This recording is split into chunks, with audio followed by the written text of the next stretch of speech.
pikirdi, diyecek südüm deyip gittim. Vatan doğdun dolu haklar, beren doğdun iyip gittim. Radimin bu dünyadan, öşen vakti ojor bolar, dostum üçün köyüp gittim.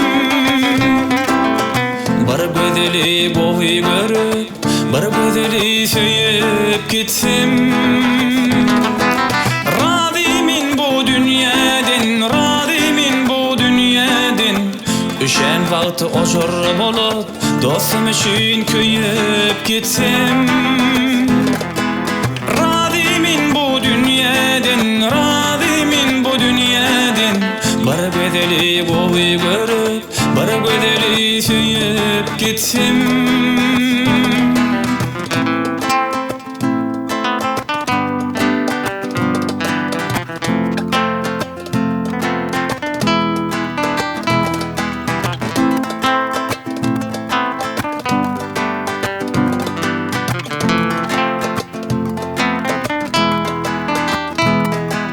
Radimin bu dünyadan, ajal bilen dikleşimde ağlat elle gülüp gittim.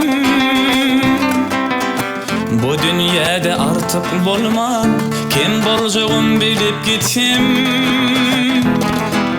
Radimin bu dünyadan, yamanlara tüken bolup, yüreklerine batıp gittim. Alvin bolup yağşalarım, toyların tutup gittim. Radimin bu dünyadan, radimin bu dünyadan, yamanlara tüken bolup, yüreklerine batıp gittim.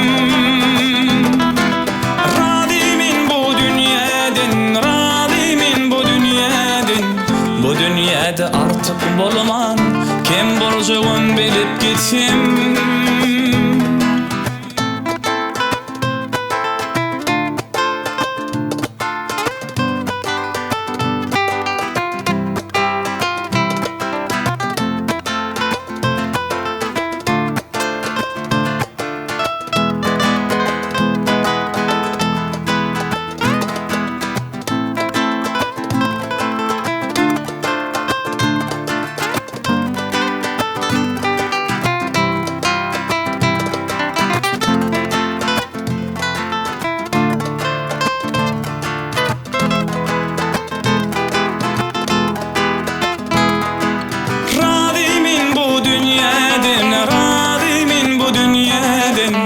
Öşen vakti ojor bolup, dostum üçün köyüp gittim.